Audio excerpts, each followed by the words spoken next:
Are LeBron, KD, and Steph on their way out? What do you make of that? I think that it's so funny how different their situations are. Like, to me, LeBron's the closest to being done.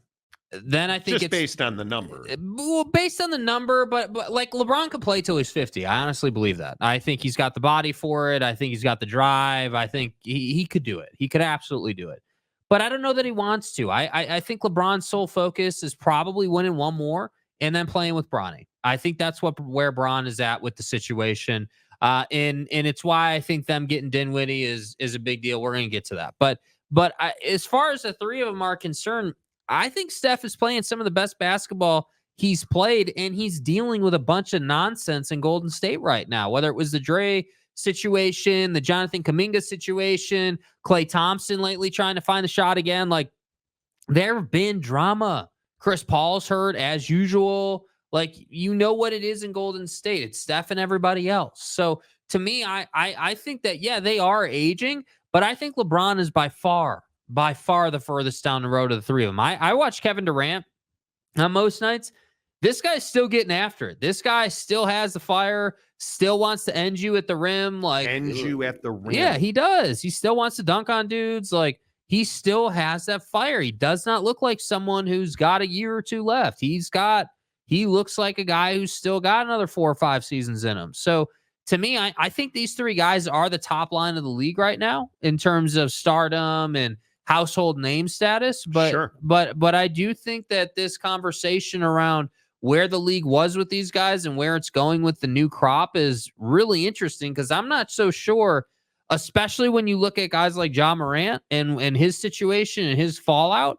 Like, I'm curious who you guys think the biggest name of the younger guys is in the league, because I'm not sure there's a definitive one. I think that this league is in a real paradoxical situation with who's next. And I'm not convinced that it's Victor Wembanyama. I mean,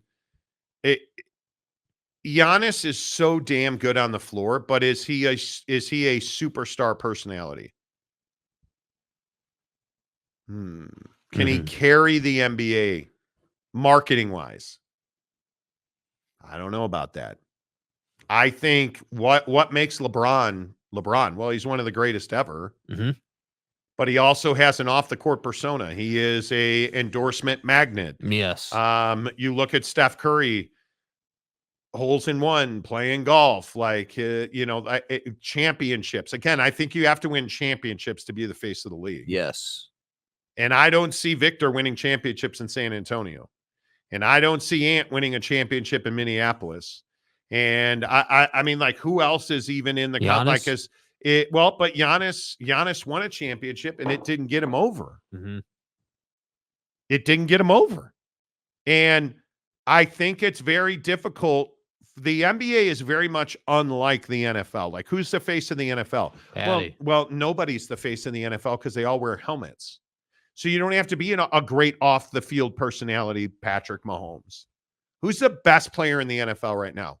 It's probably Patrick Mahomes. But you don't have to be. Now, if you're Travis Kelce and a tight end and you're smashing Taylor Swift, that helps an awful lot. But in the NBA, we look at your face every single night. We need personality, which is why Devin Booker will never be the biggest star in the NBA. Right. Which is why Giannis will never be the biggest star in the NBA. Right? Like, Steph is a really good story. The family, the Davidson, the ankles, the rings. Yeah. Will Jimmy Butler ever be the biggest star in the NBA? Will Joel Embiid ever be the biggest star in the NBA? Will Jason Tatum ever be the biggest star in the NBA? Yeah, there's the problem. Those are all your best players in the NBA right now, and there's not a personality amongst any of them. But what about from a different perspective? Like, if we're just talking stardom and personality, doesn't Luka have to be there? He's a pain in the ass on the floor, but he doesn't win. Stardom. He doesn't win. I agree. And again, I go to this Spencer Dinwiddie thing. Did you guys see this Spencer Dinwiddie thing? Spencer Dinwiddie signed with the Lakers. Hey, Spence, just curious, bud, why'd you sign with the Lakers and not the Mavericks? Let's say you were a kid and you got your ass whooped by the bully. Dallas would have been like your mama being like, it's okay, baby, don't worry about it. Lakers are like your dad. Now, you better go out there and fight till you win. You feel me? And I just felt like that was what I needed at the time. You feel me? So I'm a big believer in kind of doing what you need to do at whatever time it is, and so that's how I felt about it. Oh my God. Yeah. The Mavericks are your mom who are like, it's okay, little buddy. It's okay that you didn't win. It's okay, little buddy. Make up lies about reasons you had fans ejected because he called you fat. It's okay, little buddy, that you don't win. And Spencer's not wrong. He was in Dallas once. He knows that they're not all in to win. Call him Nick Saban because the Lakers understand it takes what it takes. And if you don't win a championship, you're disappointed. You're disappointed every year you don't win a championship. Yes. The Bulls aren't. Are the Celtics? Did you guys see the Knicks last night? Tell me the Knicks didn't get effed by the NBA last night. Yeah. That was not a foul. Jalen Brunson did not foul Holiday last night. Sorry, that's not a foul. And it's a great story and all that goodness. That's not a foul, dude. How does that happen? Here's another question. Mm-hmm. Should the NBA officials be saying, yeah, we got that wrong? Yes. After the game, the officials are like, yeah, we got that wrong. Totally blew that call. That's the Knicks, dude. That's the Knicks. That was not a foul. That was not a foul in any way, shape, or form. It's wild to me. Yeah, I think the hard part about officiating is that they're never going to put an official up in front of the media. And, it just is what it is. And it wasn't a foul. I think everybody agrees on that, yet here we are. Yeah. I can't believe they called that a foul. Yeah. Like you're talking about one of the best stories in the NBA. And what did Brunson have last night? And I think the Rockets are a great story. Don't get me wrong. But you're talking about Jalen Brunson, one of the best players in the NBA right now. 27 points, 7 dimes, 4 boards last night. Goes out, puts a hand up, goes straight up in the air on a 3-point shot. Does not impact the landing zone. They called it a foul. And Holiday hit 2 of 3 free throws, missed the third one intentionally. And yeah, they won the game. Yeah. And the Knicks lost. How does that happen? Human error, dude. I don't know either. Chrissy, Steph is a great golfer. I do see him retiring early to pursue a career in golf. Yeah. I don't know about a career. I think that people love to golf, man. It's a fun sport. Yeah, it is. It is. Mike Smith, look how long the NBA milked MJ and how. Chrissy, even in retirement, ESPN will use LeBron's name for clicks. ESPN wants LeBron to keep playing. They probably do. Shouty.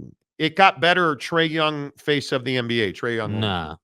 Come on, man. Steph may be first due to the drama. I think he may get fed up with it, and I don't think he will play with anyone else.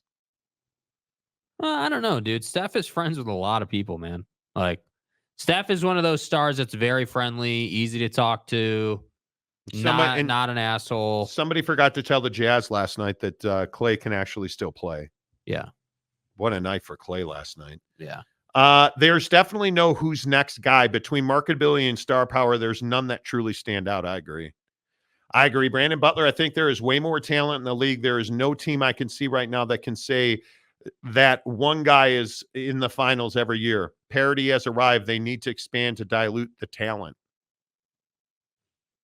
That's an interesting point. I hadn't thought about it that way. I mean, I think, I think there's no question that the league is as level as it's ever been. But I also think that the conversation around development and what AAU and high school and college is doing to players is also front and center. Because if you pay attention, you flip around, you do your homework, there are a lot of people saying, hey, AAU is the exact opposite of what the league is, right? AAU is, hey, we're going to practice once a week, and then we're going to play like 10 games over the weekend.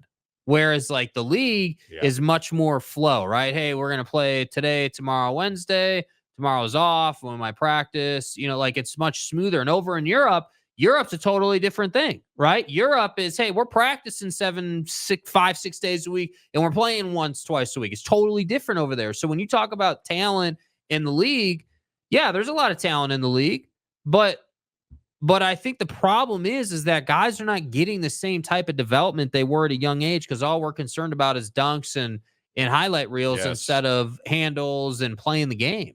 K. Nuren says, I would put Vic to be the next star. Is he marketable? Yeah, he's very marketable. He has the star power. The question is, does his, how high is the ceiling? That's the question, because it's pretty good right now. He's playing well. Well, and he had a triple-double with 10 blocks last night, but the issue is against what resistance, though? And we've seen this week that when he's played bigger, more physical talent, it has not ended well for him. And he's going up against a Raptors team that when you look at their bigs, it's Jakob Poeltl, who he blocked, I think, 4 times out of those 10. Yeah. You know, and you look at, how about Kelly Olynyk last night? A -20. Oh, but Monty, he's a building block foundational player. 17 points, 5 rebounds, 2 assists, 3 steals, -20. Hey, what about Ochai, dude? I've never heard of 2 points, 1 of 8 from the floor, 0 of 3 from 3. Oh, Even. But their big is Jakob Poeltl and Jonte Porter. Yeah. So impressive. Triple-double first time in 3 years with 10 blocks. Impressive night. Yeah. It is. The eye patch, the smashing Taylor Swifts, right? That's what I'm saying. Robert Fowler, I would say Tatum, but he has really fallen off. He has. And he's not marketable, in my opinion. He's a very quiet dude. If Denver can win a title, San Antonio can win a title.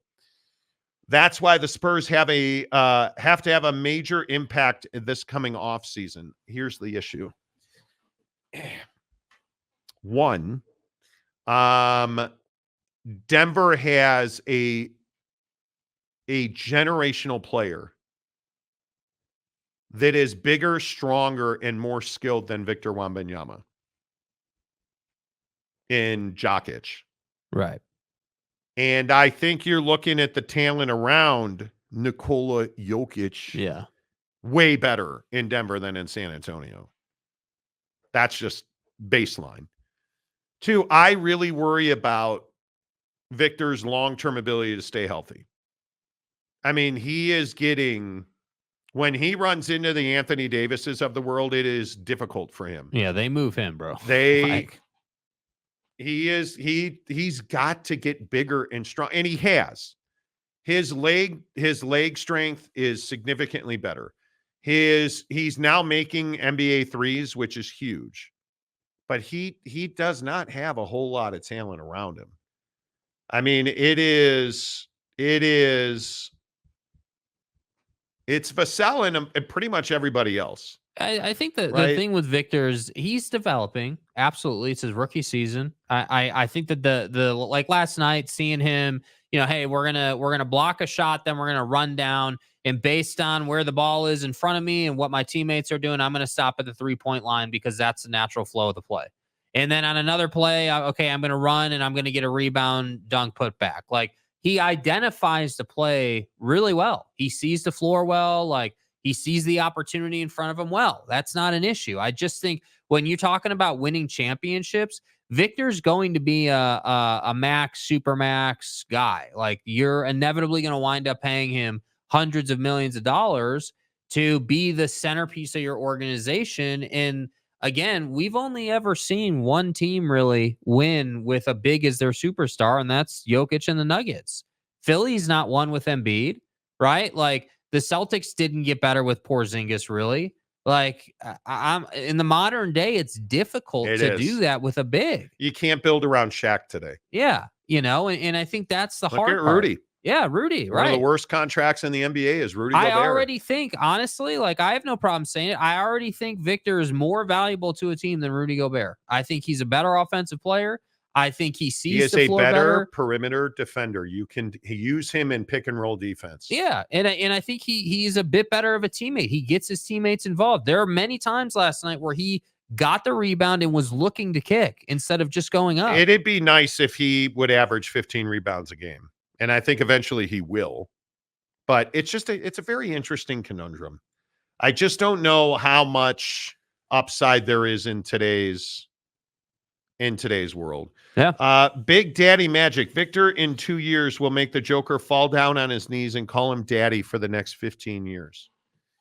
Yeah, I don't think that's the case. Daddy. I think Victor Wembanyama will continue to develop, and I think the biggest issue is that you're never going to have the body that Jokic has, and he has the same game.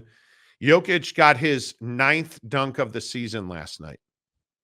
I said he only has 9 dunks on the entire season. Yeah, because he stands at the elbow and tortures you. Yes, he does. What about Chet and Shai Gilgeous-Alexander? I think SGA has the ability to be a superstar in this league. The problem is he's a low-key guy. You don't really hear from SGA a whole lot. You don't really, you got to go looking for him. You do. And I think when you talk about being the face of the league, I don't have to go looking for LeBron. LeBron's looking for me, man. LeBron's, in everyone's face, for better or for worse. And I understand SGA is still on the young. I think he's 26 now. He's not even halfway through his career yet, right? Not even barely entered his prime yet. And to me, I look at SGA and I say, yeah, this guy is a prolific scorer. He is a savage. He is everything you want in terms of basketball. Just don't know that he's got the star power to be that guy.